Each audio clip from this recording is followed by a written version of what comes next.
Hello everyone, देखिए इस video में हम बात करेंगे जो हमने आर्मी जीडी और ट्रेड्समैन के लिए क्लासेस स्टार्ट की है मॉडल पेपर्स की।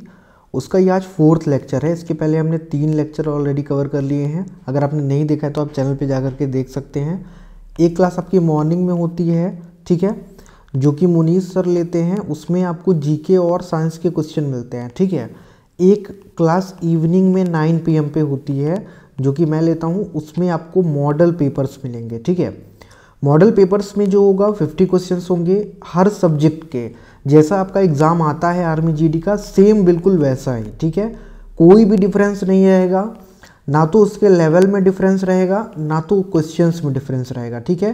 क्योंकि जितने क्वेश्चंस मैं यहाँ पे करवाऊँगा सब PYQs ही रहेंगे जो प्रीवियस ईयर में पूछे गए हैं, ठीक है। तो उसमें बिल्कुल परेशान होने वाली बात नहीं है। हर एक क्वेश्चन आपको एग्ज़ाम में देखने को यहाँ से भी मिलेगा, ठीक है। कोई भी डाउट हो तो आप कमेंट करके पूछ सकते हैं। टेलीग्राम में आपको इस PDF की लिंक मिल जाएगी। टेलीग्राम आप ज्वाइन कर सकते हैं, लिंक आपको डिस्क्रिप्शन में मिल जाएगा।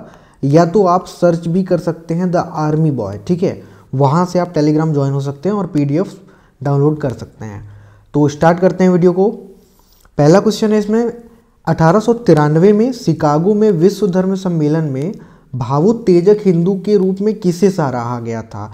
Who was praised as an inspirational Hindu at the World's Religions Conference in Chicago in 1893?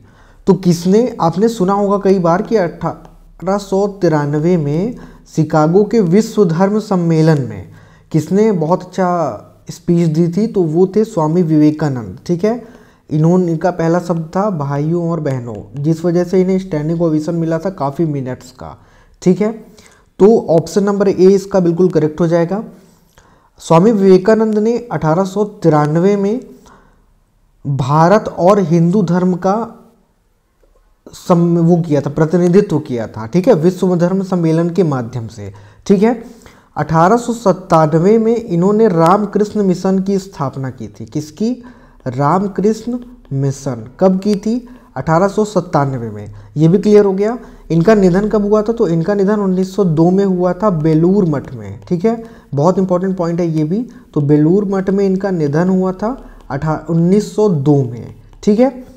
और इनके गुरु का क्या नाम था? अगर आपसे ये पूछेगा कि इनके गुरु कौन थे, तो इनके गुरु थे रामकृष्ण परमहंस। कौन थे? रामकृष्ण परमहंस, ठीक है। तो ये पॉइंट भी आपको ध्यान रखना है। रामकृष्ण परमहंस इनके गुरु थे। क्लियर हो गया। अगला क्वेश्चन, मीनंगबक्कम अंतर्राष्ट्रीय हवाई अड्डा कहाँ स्थित है? Where is Meenambakkam international airport located? Bengaluru, Hyderabad, Chennai या तो कोयम्बटूर? प्रश्न का सही जवाब होगा हमारा ऑप्शन नंबर सी, चेन्नई, ठीक है। तो चेन्नई में है हमारा मीनंगबक्कम अंतर्राष्ट्रीय हवाई अड्डा। ये कहाँ है चेन्नई? तो चेन्नई है तमिलनाडु राज्य में। कहाँ है? तमिलनाडु राज्य में है, ठीक है। तो चेन्नई मतलब तमिलनाडु राज्य में ये स्थित है।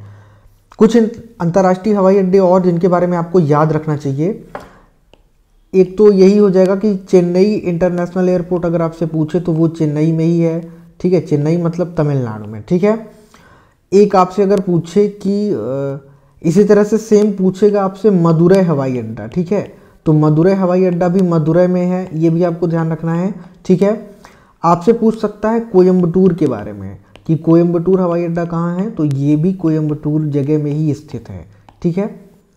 तो इतने और पॉइंट आपको एक्स्ट्रा ध्यान में रखने हैं। अगला क्वेश्चन, कर्नाटक के मणिपाल में किस बैंक का मुख्यालय स्थित है? The headquarter of which bank is located in Mahipal, Karnataka? Vijaya, Canara, syndicate या तो फिर कॉरपोरेशन? प्रश्न का सही जवाब होगा ऑप्शन नंबर सी, सिंडिकेट, ठीक है। तो मणिपाल शहर में, मणिपाल जगह में सिंडिकेट बैंक का मुख्यालय स्थित है। इसकी स्थापना कब की गई थी सिंडिकेट बैंक की? तो इसकी स्थापना 1925 में की गई थी, ठीक है। इसका मुख्यालय मणिपाल में है, ये पॉइंट भी आपको ध्यान रखना है। और इसका राष्ट्रीयकरण कब किया गया था? ये इंपॉर्टेंट पॉइंट है, ठीक है। तो इस बैंक का राष्ट्रीयकरण किया गया था 1969 में, ठीक है। ये पॉइंट भी आपको याद रखना है। कुछ और बैंक के बारे में आपसे पूछ सकता है, जैसे कि आंध्रा बैंक का मुख्यालय कहाँ है? आंध्रा बैंक का, तो आंध्रा बैंक का मुख्यालय है हैदराबाद में, ठीक है। ये ध्यान रखना है आपको। एक्सिस बैंक का आपसे पूछ सकता है, एक्सिस बैंक का मुख्यालय, तो इसका मुख्यालय है मुंबई यानी महाराष्ट्र में। ठीक है, आपसे और पूछ सकता है बीओबी के बारे में, बैंक ऑफ बड़ौदा, इसका मुख्यालय है वडोदरा में।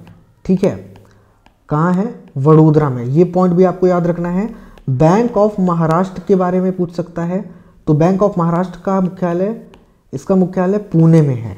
ठीक है, और आपको याद रखना है कॉरपोरेशन बैंक के बारे में कि कॉरपोरेशन बैंक का मुख्यालय कहाँ है, तो कॉरपोरेशन बैंक का मुख्यालय शायद है मैंगलोर में। ठीक है, कहाँ? मैंगलोर। तो ये कुछ एक्स्ट्रा पॉइंट्स हैं जिनके बारे में आपको ध्यान रखना है। अगला क्वेश्चन, निम्न में से कौन सा राज्य गौतम बुद्ध के जीवन से जुड़ा हुआ था? 4 ऑप्शंस हैं, मतलब कि कौन सा स्टेट एसोसिएट था गौतम बुद्ध से? गंधार, कोसल, मगध या तो फिर अवंती। तो क्वेश्चन का राइट आंसर होगा ऑप्शन नंबर बी, कोसल। ठीक है, कोसल जो है ये गौतम बुद्ध के जीवन से संबंधित है। ठीक है, गौतम बुद्ध के बारे में कुछ इंपॉर्टेंट पॉइंट्स मैं आपको बता देता हूं। इनका बचपन का नाम था सिद्धार्थ। ठीक है, क्या नाम था इनके बचपन का? सिद्धार्थ नाम था। ये पॉइंट आपको याद रखना है। इनकी माता का क्या नाम था? त्रिशला नाम था इनकी माता का। ठीक है, क्या नाम था? त्रिशला। ये किस वंश से थी? तो ये कोसल वंश से थी। ठीक है, ये भी इंपॉर्टेंट क्वेश्चन है, आपसे पूछा जाता है। इनका जन्म कब हुआ था? तो 1563 ईस्वी में हुआ था। कहाँ हुआ था? लुम्बिनी में हुआ था। कहाँ हुआ था? लुम्बिनी नामक जगह पे हुआ था। ठीक है, इन्होंने, ये बहुत इंपॉर्टेंट पॉइंट है कि ज्ञान की प्राप्ति कहाँ की थी, तो इन्होंने बोध गया में ज्ञान की प्राप्ति की थी। ठीक है, ज्ञान की प्राप्ति। ठीक है, ज्ञान की प्राप्ति कहाँ की थी? बोध गया में की थी। तो ये पॉइंट भी आपको ध्यान रखना है।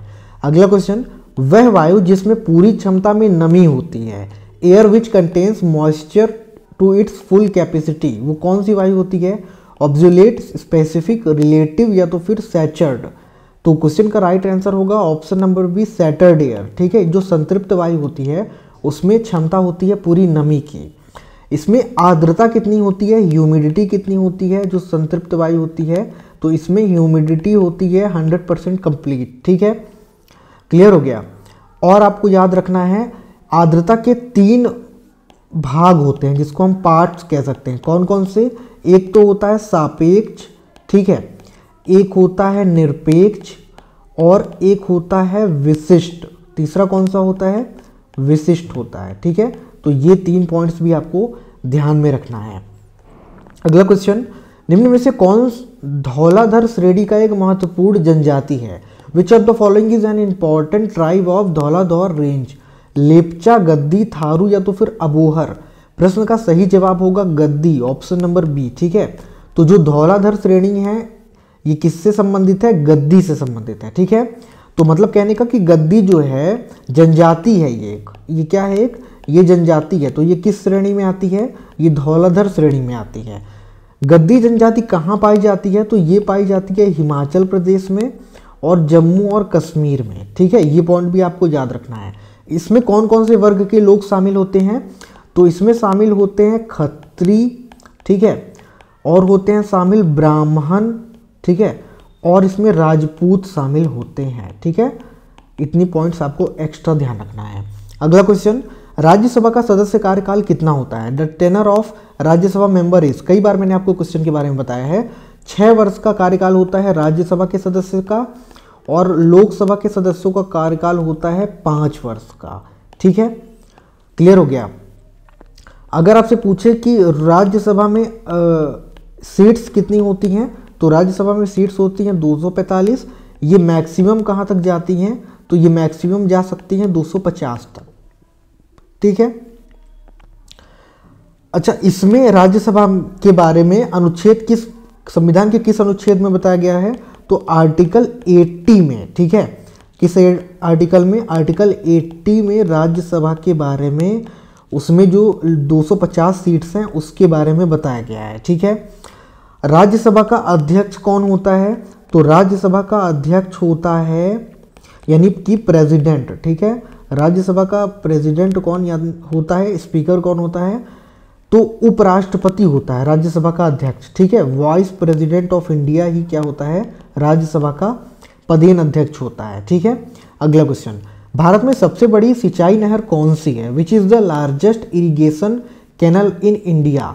4 ऑप्शंस हैं, right answer option number A होगा इंदिरा गांधी नहर। ठीक है, सबसे बड़ी सिंचाई नहर है इंदिरा गांधी नहर, ये राजस्थान में है, ये पॉइंट आपको ध्यान में रखना है थोड़ा सा। ठीक है, कभी अगर आपसे पूछ ले इसकी लंबाई कितनी है, तो इसकी लंबाई है 650 किलोमीटर। कितनी है?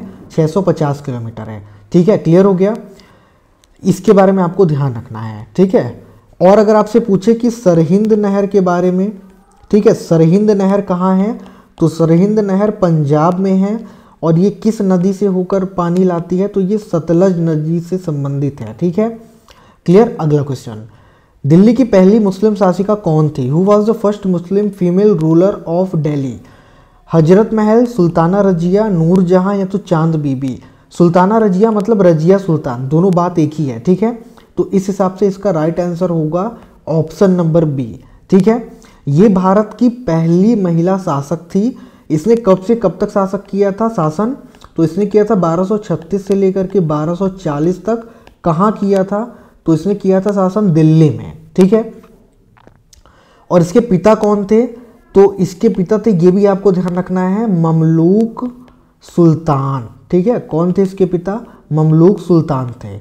अगर हम बेगम हजरत महल के बारे में बात करें तो इसका संबंध 1857 वाली क्रांति से था, रेवोल्यूशन जो हुआ था हमारा। ठीक है, जहांगीर तो उसमें नहीं दिया हुआ है, चांद बीबी का नाम दिया हुआ है। नूरजहां या जहांगीर बात एक ही है। ठीक है, चांद बीबी कौन थी? तो चांद बीबी अकबर के खिलाफ अहमदनगर में लड़ाई लड़ी थी। ठीक है, कब लड़ी थी? अहमदनगर में, अकबर के खिलाफ। ठीक है, और नूरजहां की बात करें तो नूरजहां ने मतलब किससे विवाह किया था? जहांगीर से विवाह किया था, मतलब ये जहांगीर की पत्नी थी। ठीक है, अगला क्वेश्चन, खासी और गारो जनजाति मुख्य रूप से कहाँ रहती है? मेघालय, मिजोरम, नागालैंड या तो फिर मणिपुर? प्रश्न का सही जवाब होगा ऑप्शन नंबर ए, मेघालय में। ठीक है, तो खासो और गारी जनजातियां कहाँ की हैं मुख्यतः? मेवालय के मालवा पठार, कहने का मतलब मालवा जो पठार है उससे संबंधित हैं ये। ठीक है, ये मेघालय में स्थित हैं। ठीक है, मेघालय की बात करें तो इसे पूर्व का स्कॉटलैंड भी कहा जाता है। क्या कहा जाता है? पूर्व का स्कॉटलैंड। ये पॉइंट भी आपको ध्यान रखना है, स्कॉटलैंड ऑफ ईस्ट कहा जाता है इसे। ठीक है, कुछ और जनजातियां होती हैं जैसे कि गारो जनजातियां। ठीक है, खासी और गारो तो यहाँ से संबंधित हैं। अच्छा, गारो एक किसका नाम है? तो गारो जो है वो एक सबसे ऊंची चोटी नोकरेक से संबंधित है। ठीक है, जो नोकरेक चोटी है ना, वो गारो की सबसे ऊंची चोटी में से एक है। ठीक है, खासी की अगर बात करें हम तो खासी का संबंध किससे है? देखिए, जो खासी है ये भी मेघालय में है। ठीक है, ये भी कहाँ पर है? मेघालय में ही है। इसका संबंध शिलोंग पठार से है।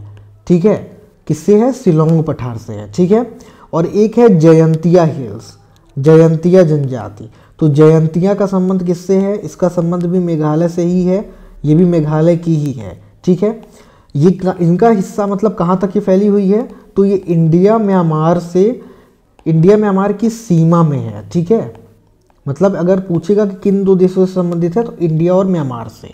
ठीक है, अगला क्वेश्चन, प्रधान याम्योत्तर डैश अंश याम्योत्तर पर स्थित है?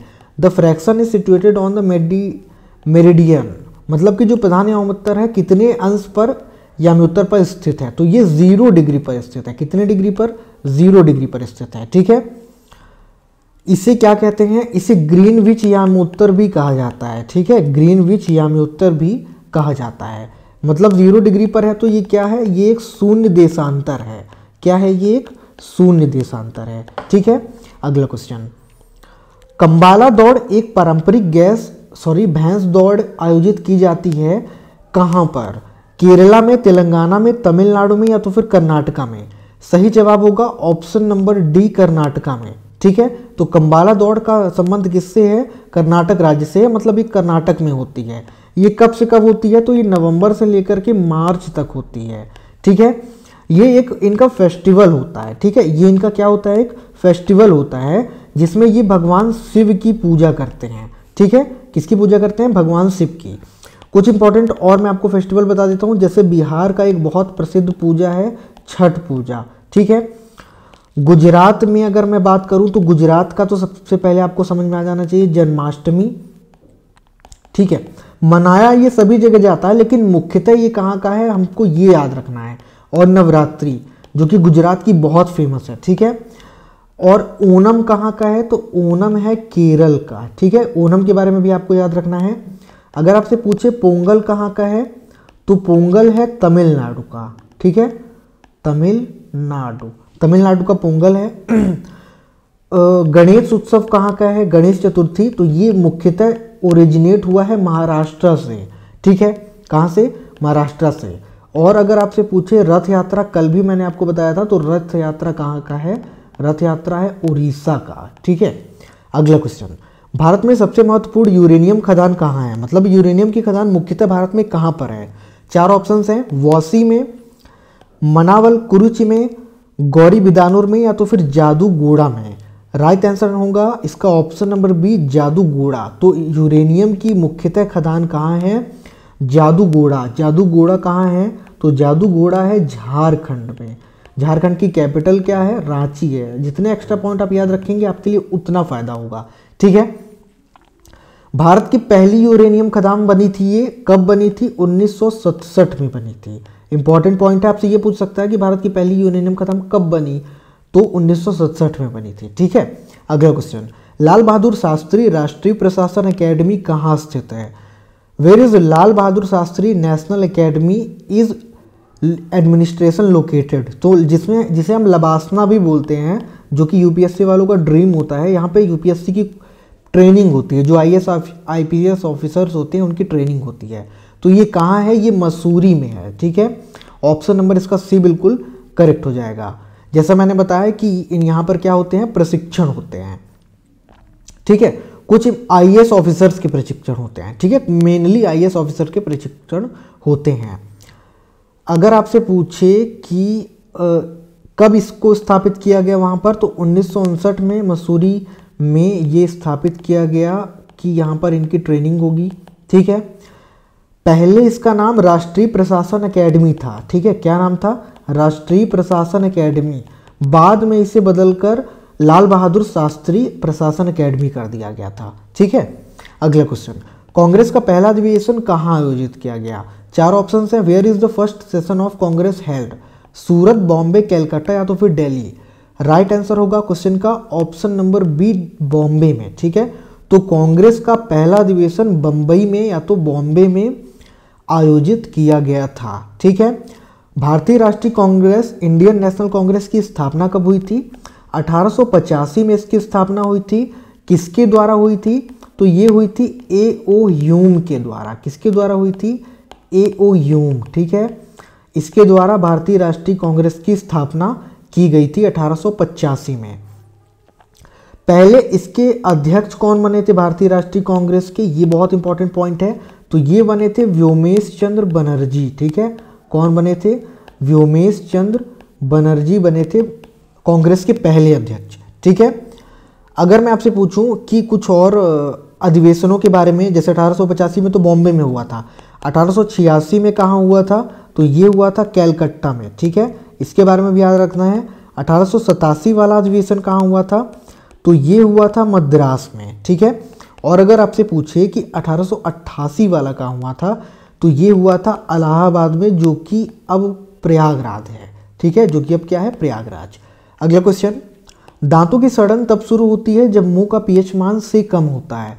मतलब एक पीएच वैल्यू होती है, उससे वैल्यू से कम हो जाएगा तो हमारे दांतों में सड़न हो जाती है।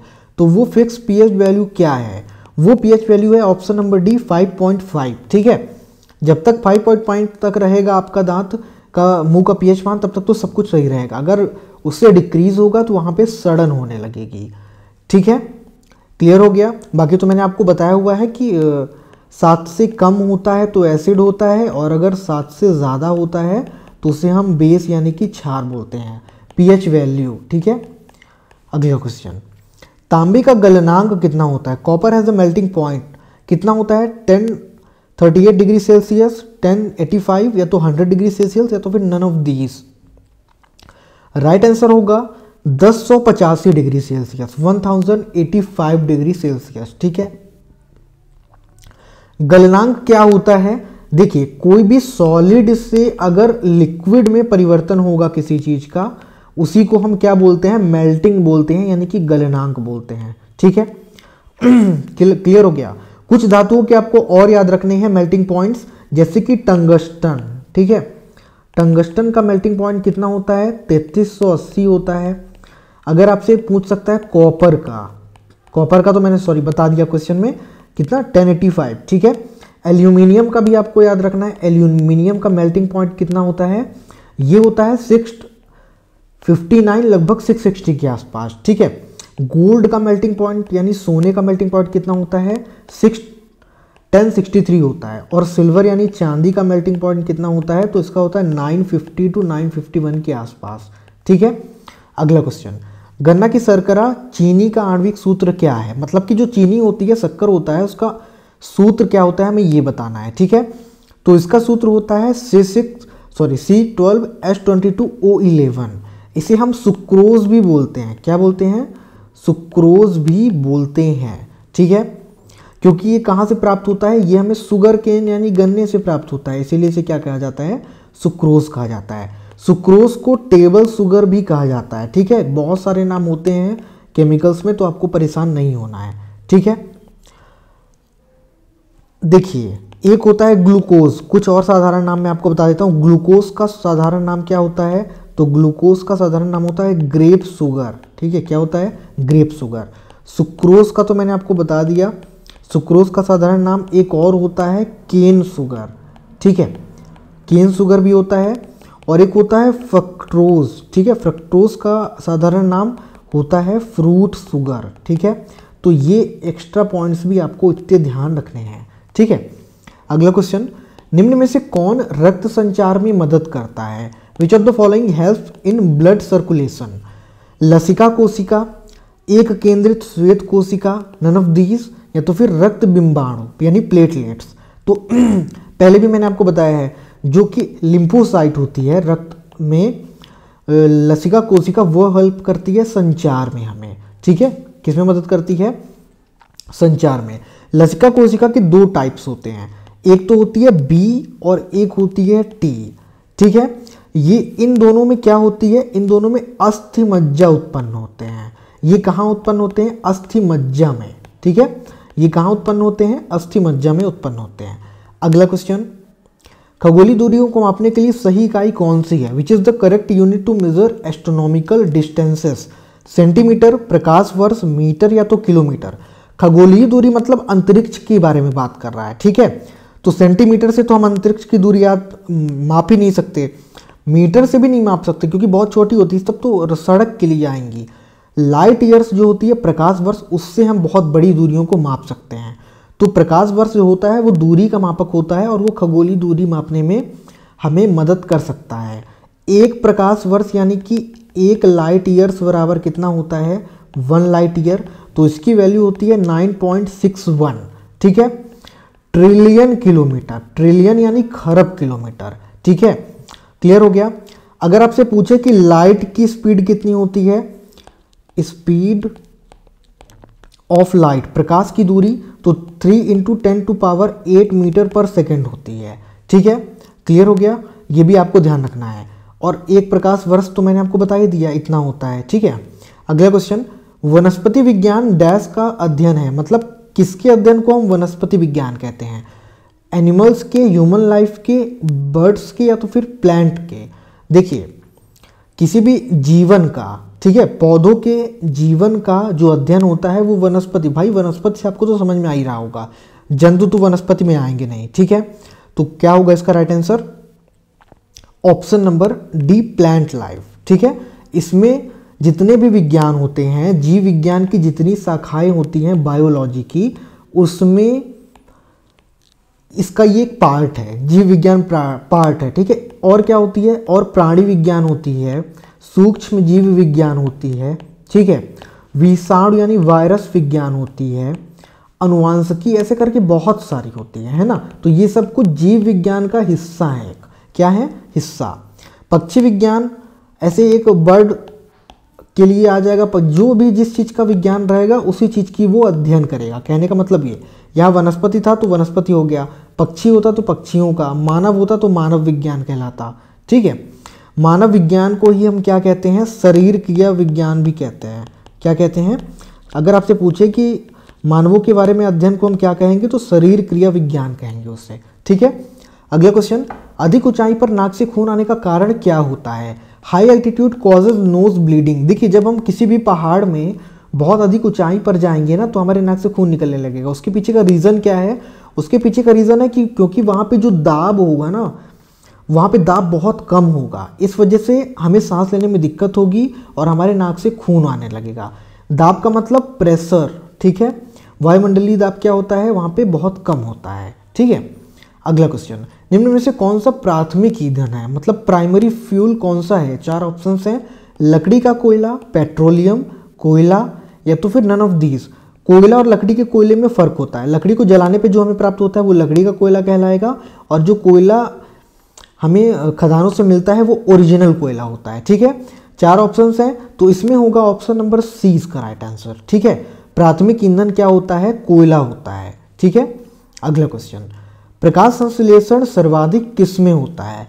In what does photosynthesis occur the most? लाल प्रकाश में, नीला, श्वेत या तो हरा।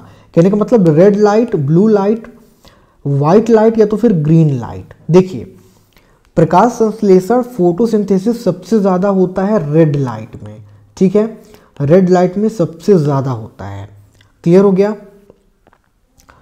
देखिए, प्रकाश संश्लेषण के बारे में मैंने आपको पहले भी बताया था। इसमें क्या होते हैं, इसमें क्या होता है, प्रकाश ऊर्जा का रूपांतरण होता है किसमें? रासायनिक ऊर्जा में। मैंने आपको पहले भी बताया था। ठीक है, प्रकाश ऊर्जा का रूपांतरण किसमें होता है? रासायनिक ऊर्जा में होता है। और उसमें से बचता क्या है इसके बाद? CO2 बचता है, H2O बचता है और खनिज बचता है। ठीक है, ये चीज़ें बचती हैं जब ये क्रिया हो जाती है तब। क्लियर? अगला क्वेश्चन, वायुगतिकी विज्ञान से आप क्या समझते हैं? What do you mean by aerodynamics? देखिए, ये एक 4 ऑप्शन है, मैं पढ़ देता हूँ पहले। यह एक विज्ञान है जो शरीर के अंदर के अध्ययन से संबंधित है।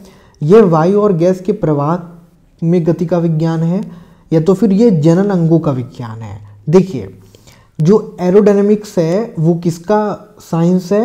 ये वायु और गैस के प्रवाह में गति का विज्ञान है। It is the science of motion in the flow of air and gas. ठीक है, तो वायु गतिकी विज्ञान हमें किसके अध्ययन के बारे में बताता है? वायु और गैस के प्रवाह के अध्ययन के बारे में बताता है।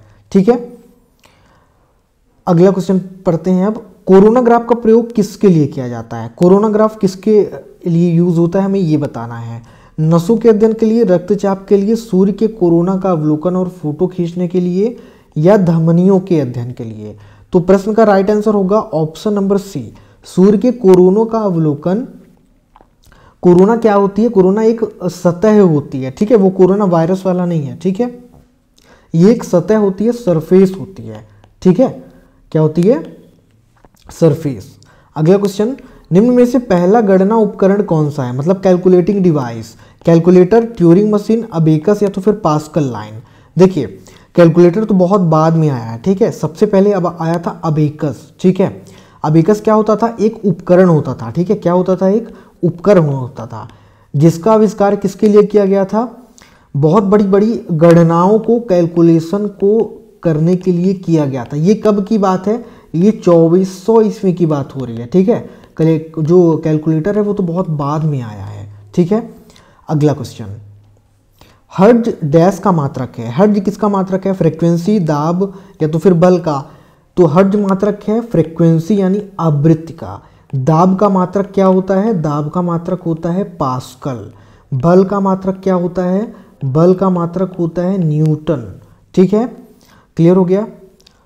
अगला क्वेश्चन, निम्न में से किसे कृत्रिम बुद्धिमत्ता का जनक माना जाता है? Who among the following is considered as the father of artificial intelligence? John McCarthy, Charles Babbage, JP Eckert या तो फिर ली डे फॉरेस्ट? तो देखिए, इसमें जो कृत्रिम बुद्धिमत्ता का जनक माना जाता है वो माना जाता है जॉन मैकार्थी को, यानी ऑप्शन नंबर ए। चार्ल्स बेबेज ने कंप्यूटर की खोज की थी। ठीक है, तो ये भी आपको पॉइंट याद रखना है। ठीक है, बढ़ते हैं अगले क्वेश्चन की तरफ। रिवॉल्वर का आविष्कार किसके द्वारा किया गया? The revolver was invented by dash, Theodore Bergmann, Henry डेरिकिंग, जॉन ब्राउनिंग या तो फिर सैमुअल कोल्ट। तो रिवॉल्वर का आविष्कार किया गया था सैमुअल कोल्ट के द्वारा, यानी कि ऑप्शन नंबर डी इसका बिल्कुल करेक्ट हो जाएगा। थियोडोर बर्गमैन ने किसका किया था? तो इसने किया था पिस्टल जो आती है ना, पिस्टल, उसका आविष्कार किया था। ठीक है। हेनरी डेर्निंग ने किसने? तो इसने देखिए इन लोगों ने कैसे पिस्टल का, देखिए अगर थियोडोर बर्गमैन की मैं बात करूं तो इसने बर्गमैन पिस्टल का इन्वेंट किया था। ठीक है। उसी तरह से हेनरी डेरिंगर ने डेरिंगर पिस्टल का खोज की थी। ठीक है, क्लियर हो गया। और अगर आपसे पूछे जॉन ब्राउनिंग के बारे में, तो इसने जो सैन्य में ये है ऑप्शन नंबर सी, इसने क्या किया था? इसने जो कारतूस होते हैं, कारतूस और बंदूक तंत्र, इनकी आविष्कार की थी। ठीक है, तो ये पॉइंट्स आपको ध्यान रखना है। अगला क्वेश्चन, निम्न का मान हमें बताना है। क्वेश्चन हमें दिया हुआ है 1500 प्लस 600 का 30% कितना होगा, हमें ये बताना है। ठीक है, तो 1500 प्लस 600 का 30%, 1500 में 600 जोड़ देंगे तो 2100 आ जाएगा, आ गया। ठीक है, 30% परसेंट हटाएंगे तो 30/100 हो जाएगा यहाँ पर। ठीक है, अब ये 2 0 से 2 0 कट गया, 30 में हमें 21 का गुणा करना है, कितना आएगा?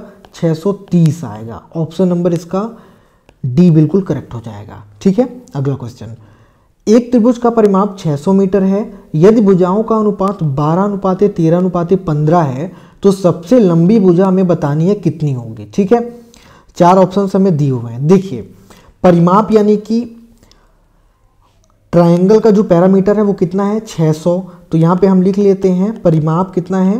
परिमाप है 600 मीटर। ठीक है, और अनुपात यानी रेशियो कितना दिया हुआ है? 12:13:15।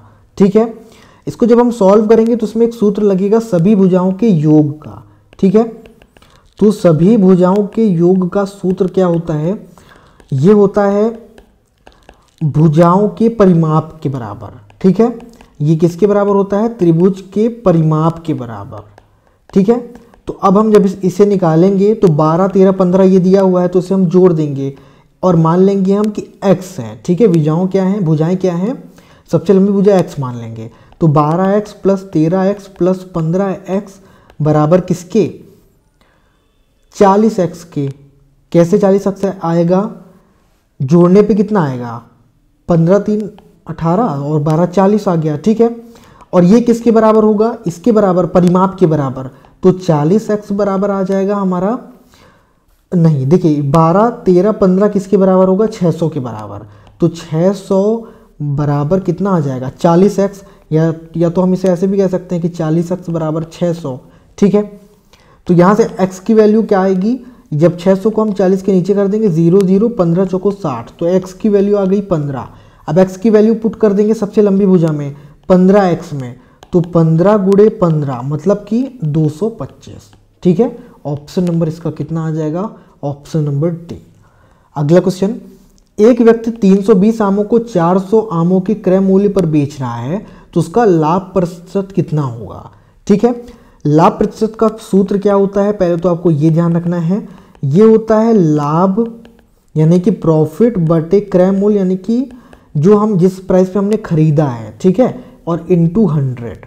ठीक है, अब हम मान के चलते हैं कि क्रय मूल्य, आम का क्रय मूल्य 1 रुपये, अगर हम 1 रुपये मान के चलें, ठीक है, तो 320 आमों का कितना हो जाएगा? 320 रुपये हो जाएगा। ठीक है, अगर हम अब देखिए अब ये किसके बराबर है? 400 आमों के क्रय मूल्य के बराबर। 320 आमों को खरीदा, उसको कितने आमों के क्रय मूल्य से बेच दिया? 420 से।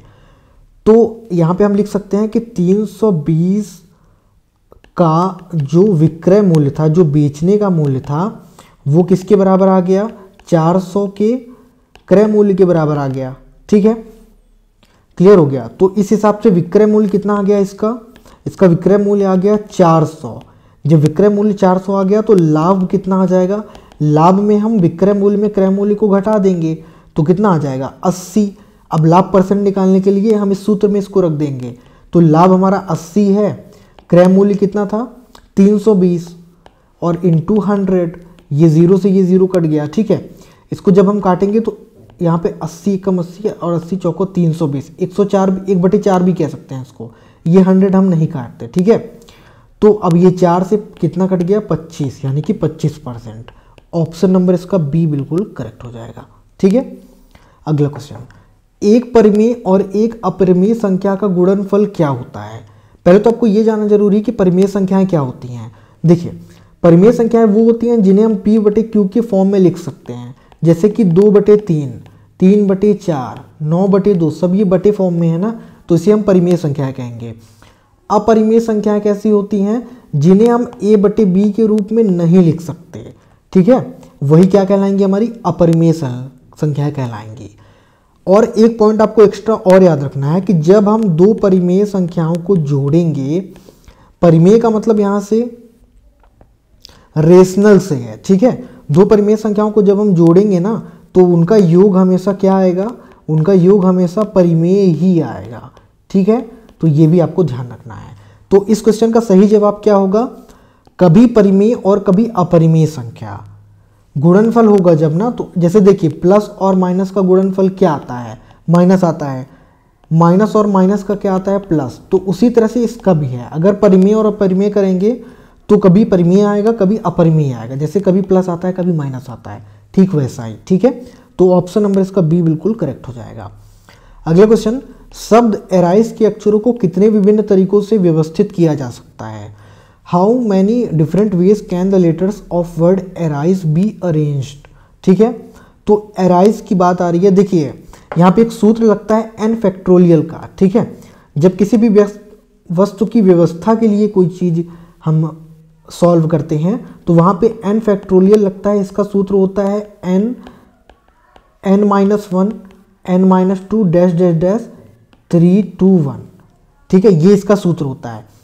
अब एराइज शब्द में कितने अक्षर हैं, 5 अक्षर हैं, तो 5 फैक्टोरियल हो जाएगा। 5 फैक्टोरियल मतलब कहने का जिस संख्या के साथ फैक्टोरियल लगता है उतनी संख्याओं का हमें गुणा करना होता है, तो बराबर 5 गुणे 4 गुणे 3 गुणे 2 गुणे 1। इसका जब हम गुणा करेंगे 5 चौको 20, 20 तिहाई 60, 60 दूनी 120, तो आ गया हमारा 120, ऑप्शन नंबर सी, ठीक है। अगला क्वेश्चन, यदि एक घटना नहीं घटती है तो उसकी प्रायिकता क्या होती है। देखिए, जब कोई घटना नहीं घटती तो उसकी प्रायिकता क्या होगी, जब घटना घटी ही नहीं है तो उसकी प्रायिकता क्या होगी। इसका आप कमेंट में आंसर हमें बताएं, ठीक है, कि जब कोई घटना घटती ही नहीं है तो उसकी प्रायिकता कितनी होगी। ऑब्वियस सी बात है, कुछ उसमें प्रायिकता होगी नहीं, प्रोबेबिलिटी ही नहीं होगी कि क्या आ रहा है क्या नहीं आ रहा, तो उसके आंसर क्या हो जाएगा, 0 हो जाएगा, ऑप्शन नंबर ए, ठीक है। अगला क्वेश्चन, एक बल्लेबाज अपनी 12वीं पारी में 63 रन बनाता है, जिससे उसके औसत रन में 2% की वृद्धि होती है, मतलब 2 की वृद्धि होती है। तो 12वीं पारी के बाद उसका औसत क्या होगा। A batsman score 63 runs in 12th innings, increasing हिर एवरेज रन्स बाय 2, ठीक है। तो what is the average after the 12th innings। कैसे इसको सॉल्व करेंगे, देखिए 12वीं पारी में वो कितना रन बना रहा है, 63, और उसके औसत में यानी एवरेज में कितने का इंक्रीजमेंट हो रहा है, 2 रन्स का, ठीक है। हो रहा है कि नहीं हो रहा, तो रनों में वृद्धि कितनी आ जाएगी। अगर हम रनों की वृद्धि की बात करें, रनों की वृद्धि 2 रन का हो रहा है, तो 11 गुणे 2 मतलब कि 22 रन की वृद्धि होगी वहां पर, ठीक है। तो 12 पारियों के बाद उसका औसत कितना आ जाएगा, 12 पारियों के बाद उसका औसत, 12 तक तो उसने 63 रन बनाए, तो रनों की वृद्धि कितनी हो गई, 11 में हम 2 का गुणा कर दिए तो 22 आ गया, ठीक है।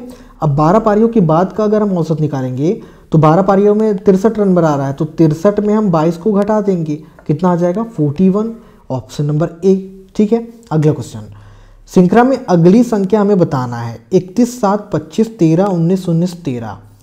क्या होगा इसका राइट आंसर, डैश दिया हुआ है, ठीक है। देखिए इसमें ये क्या है, पहले यहां पर हम क्या करेंगे, पहले तीसरे 5वें और 7वें को देखेंगे। इसमें कितने कितने का अंतर आ रहा है, 31 में 25 घटाएंगे तो 6, 25 में 19 घटाएंगे तो 6, ठीक है। 19 में 13 घटाएंगे तो भी 6 आएगा।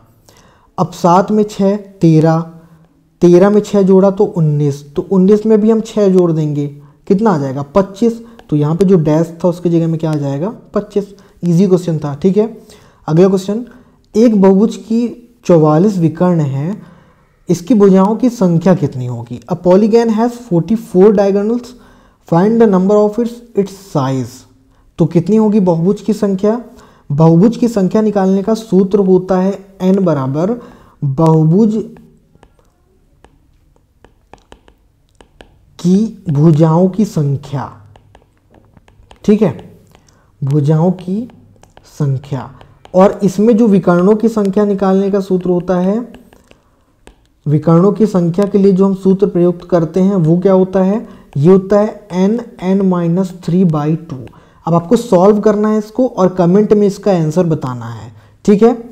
नेगेटिव में नहीं आएगा, तो अगर आंसर आपका पॉजिटिव आ रहा होगा तो आपको पॉजिटिव ही बताना है, ठीक है। 14 नंबर का आपको कमेंट सेक्शन में आंसर बताना है। अगला क्वेश्चन, दो संख्याओं का अंतर 2 है और उनके विकर्णों का अंतर 28 है, तो संख्याओं का योग क्या होगा, ठीक है। अंतर 2 और वर्गों का अंतर 28, ठीक है। ये देखिए क्वेश्चन में ही हमको देखना है। इसमें जो सूत्र लगेगा वो लगेगा a² - b² is equal to a + b a - b, ठीक है। ये फॉर्मूला लगेगा। मान लेते हैं कि ये जो दो संख्याएं हैं वो कौन कौन सी हैं, x और y हैं। तो पहला जो स्टेटमेंट है वो क्या है कि दो संख्याओं का अंतर x 2 है, अंतर कह रहा है तो यहाँ पे हम माइनस लगा लेंगे, तो मतलब x - y is equal to 2। Equation number first हो गया। उसके बाद कह रहा है कि उनके वर्गों का अंतर 28 है, वर्ग का मतलब स्क्वायर और अंतर मतलब माइनस, तो x² - y² is equal to 28, ठीक है। ये आ गया। अब ये सेकेंड नंबर हमारा इक्वेशन हो गया। अब हम क्या करेंगे, उसी सूत्र से वैल्यू पुट कर देंगे। x - y की जगह 2, मतलब x - y मतलब a - b, और a² - b² की जगह 28। तो यहाँ पर कैसे करेंगे, जब इसमें हम वैल्यू पुट करेंगे तो यहाँ पे आ जाएगा 28 बराबर a + b मतलब x + y, ठीक है। x + y और a - b की वैल्यू 2। अब इसको सॉल्व करेंगे, 28 2 इधर आ जाएगा तो ये 14 हो जाएगा। तो x + y बराबर कितना आ गया 14, मतलब ऑप्शन नंबर सी, ठीक है। अगला क्वेश्चन, श्रृंखला में अगली संख्या कौन सी होगी, 5 25 125। देखिए बहुत इजी है, 5 में 5 का गुणा कर दिए तो 25 आ गया, ठीक है। फिर 25 में 5 का गुणा कर दिए तो 125 आ गया। अब 125 में हम क्या करेंगे, 25 में 5 का गुणा कर देंगे, ठीक है। तो कितना आ जाएगा 625 आ जाएगा, ठीक है। 125 में 5 का, देखिए पहले क्या किया हमने, 5 में 5 का गुणा किया तो 25 आया, फिर 25 में 5 का गुणा किया तो 125 आया। अब हम 125 में 5 का गुणा कर देंगे तो कितना आ जाएगा 625, ऑप्शन नंबर ए, ठीक है। अगला क्वेश्चन, ए और बी एक काम को 10 दिनों में और 15 दिनों में पूरा कर सकते हैं। यदि ए काम स्टार्ट करता है और दोनों के बाद वो एक वैकल्पिक दिनों में काम करता है, तो काम कितने दिनों में पूरा होगा, ठीक है। देखिए कह रहा है कि A and B can complete a work in 10 days, ठीक है, एंड 15 डेज, मतलब ए कर रहा है 10 दिन में, बी कर रहा है 15 दिन में, ठीक है। अगर ए स्टार्ट करता है और वो दोनों अल्टरनेट डेज में काम करते हैं तो कितने दिनों में काम कंप्लीट हो जाएगा। तो जो टोटल वर्क का फॉर्मूला होता है वो क्या होता है, ये होता है नंबर ऑफ डेज, ठीक है, इनटू कैपेसिटी, मतलब उनकी क्षमता के अनुसार, ये इसका फॉर्मूला होता है, ठीक है। अब जब हम इसे सॉल्व करेंगे तो पहले क्या करेंगे, 10 और 15 का एलसीएम ले लेंगे, तो कितना आ जाएगा 10 और 15 का एलसीएम 30 आ जाएगा। आप लेकर के देख सकते हैं, ठीक है। तो उस हिसाब से ए की कैपेसिटी कितनी आ जाएगी, ए की कैपेसिटी कितनी आ जाएगी, ए की कैपेसिटी आ जाएगी 30/10 इज इक्वल टू 3 यूनिट, ठीक है। उसी तरह से क्योंकि देखिए 10 का हमने क्यों किया, 30 यहाँ पे कहाँ से आया, एलसीएम आया उनका, और 10 ही क्यों लिखा, क्योंकि हम यहाँ पे निकाल रहे हैं ए की कैपेसिटी। जब बी की कैपेसिटी निकालेंगे तो यहाँ बी का कितना था 15, तो 30/15 कर देंगे तो ये आ जाएगा 2 यूनिट, ठीक है। ये दोनों आ गया ना। अब क्या करेंगे, इनका इकाई निकाल लेंगे। अब जैसे 2 दिन इज इक्वल टू कितना आ जाएगा 3 + 2 इकाई, दोनों मिलाकर के 5 इकाई में काम कर रहे हैं ना, तो कितना आ जाएगा 2 दिन में आ जाएगा इनका 5 यूनिट। अब हम क्या करेंगे, अब हम बोथ साइड में 6 से मल्टीप्लाई कर देंगे। ठीक है, क्या कर देंगे, 6 से मल्टीप्लाई।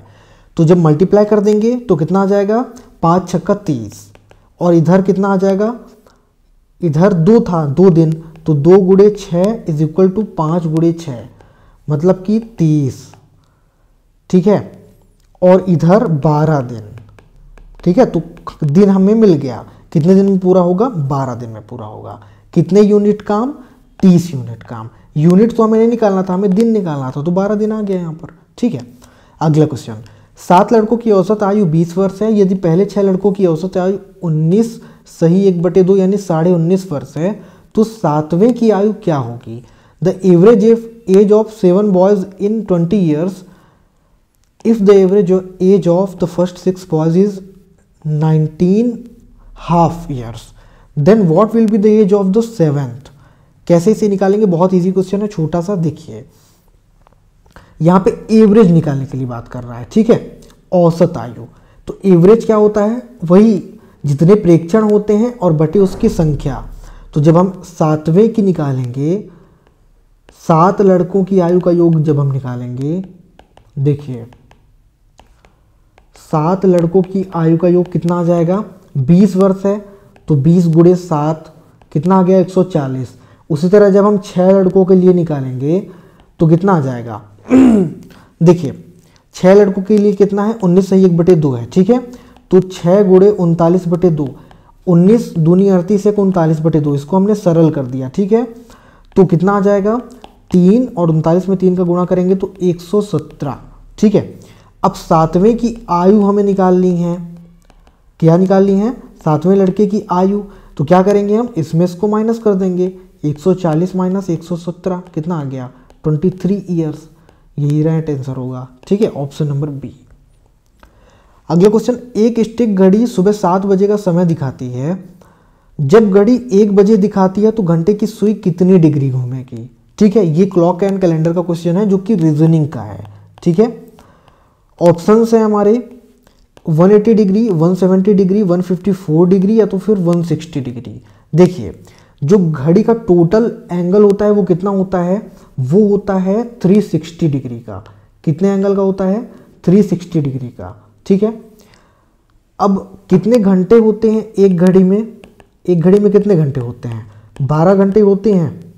ठीक है, तो उसके हिसाब से डिग्री हम निकालेंगे तो कितना आ जाएगा, डिग्री पर आवर अगर हम निकालेंगे तो कितना आ जाएगा 360/12 यानी कि 30 डिग्री। ठीक है, अब क्वेश्चन क्या कह रहा है कि 7 बजे से 1 बजे तक 6 घंटे का समय दिखाती है। देखिए पहले सुबह 7 बजे से स्टार्ट हुआ और 1 बजे गए, मतलब 6 घंटे समय कवर कर रही है। तो 6 घंटे के लिए हमें निकालना है ना, तो 6 घंटे के लिए 36 घंटे, क्योंकि 6 आवर्स है और डिग्री कितना होगा पर आवर के हिसाब से 30, तो 30 × 6 मतलब 180। ऑप्शन नंबर इसका ए करेक्ट हो जाएगा। ठीक है, वह संख्या युग्म समूह का चयन कीजिए जो अन्य से भिन्न है। Select the number of pair group which is different from the others. 15:5 या तो फिर 32:2, 42:4 या तो 36:6। देखिए इसमें क्या है कि डिवाइड वाला, ये रीजनिंग का क्वेश्चन है लेकिन इसमें डिवाइड से रिलेटेड है। ठीक है, जैसे कि 15 5 से पूर्णतः डिवाइडेड है, 32 16 हो जाएगा, 16 दूनी 32, ये भी इससे भाज्य है, 6 छंगा 36, लेकिन ये जो 42 है ये 4 से पूरी तरह विभाजित नहीं है, मतलब ऑप्शन नंबर सी। ठीक है, अगला क्वेश्चन, ये रीजनिंग का क्वेश्चन है, थोड़ा ध्यान दीजिएगा इसमें। ठीक है, पुरुष को महिला के रूप में कूटबद्ध किया गया, मतलब जहां वर्ड पुरुष आएगा वहां पे मतलब हमें महिला समझना है। महिला को लड़की के रूप में, लड़की को लड़का के रूप में कूटबद्ध किया गया और लड़के को कार्यकर्ता के रूप में। तो 6 वर्ष की महिला को किसके रूप में कूटबद्ध किया जाएगा। ठीक है, देखिए यहां पे पुरुष को क्या कहा गया, पुरुष को कहा गया महिला, क्या कहा गया, महिला। ठीक है, महिला को क्या कहा गया, लड़की, ठीक है। लड़की को क्या कहा गया? लड़का। क्वेश्चन में देखते जाइएगा, ठीक है, मैं क्वेश्चन से देखकर पढ़ रहा हूं। और लड़का को क्या कहा गया? कार्यकर्ता, ठीक है। अब हमें कह रहा है कि 6 वर्ष की महिला को क्या कहेंगे हम? मतलब जो 6 वर्ष की महिला है वो एक लड़की है, वो क्या है? एक लड़की है। और लड़की को हम क्या कह रहे हैं यहाँ पर?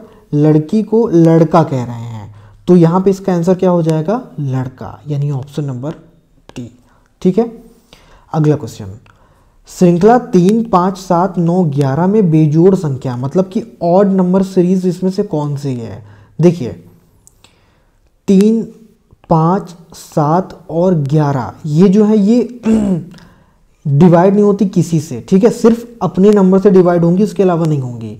लेकिन जो 9 है वो 3 से डिवाइड हो सकता है, ठीक है। तो उस हिसाब से जो सी ऑप्शन है 9 वो इसका करेक्ट हो जाएगा, ठीक है। अगला क्वेश्चन, एक सज्जन की ओर इशारा करते हुए दिनेश जो कि पुरुष है उसने कहा कि उसका इकलौता भाई मेरी पुत्री के पिता का पिता है। तो सज्जन जो है दिनेश किस प्रकार से संबंधित है? Pointing to a gentleman Dinesh said his only brother is the father of my daughter's father. तो जिसके ओर वो इशारा कर रहा है उसका उससे रिलेशन क्या है, हमें ये बताना है, ठीक है। देखिए दिनेश की पुत्री के पिता, ठीक है। दिनेश की पुत्री मतलब उसकी खुद की बेटी, और पिता मतलब खुद दिनेश, ठीक है। यहां तक तो खुद दिनेश की ही बात हो रही है। अब कह रहा है कि उसका जो सज्जन है वो इकलौता भाई पिता का पिता है। मतलब क्या हो गया? मतलब कि पिता का पिता मतलब कि अंकल, ठीक है। मतलब कि क्या हो गया? अंकल, पिता का पिता अंकल हो जाएगा यहाँ पर, यानी ऑप्शन नंबर ए इसका करेक्ट हो जाएगा, ठीक है। देखिए जो सज्जन है उसको कह रहा है भाई कि दिनेश का पिता है, ठीक है। जो सज्जन है वो क्या है? दिनेश का पिता है। दिनेश क्या है? एक लड़का है।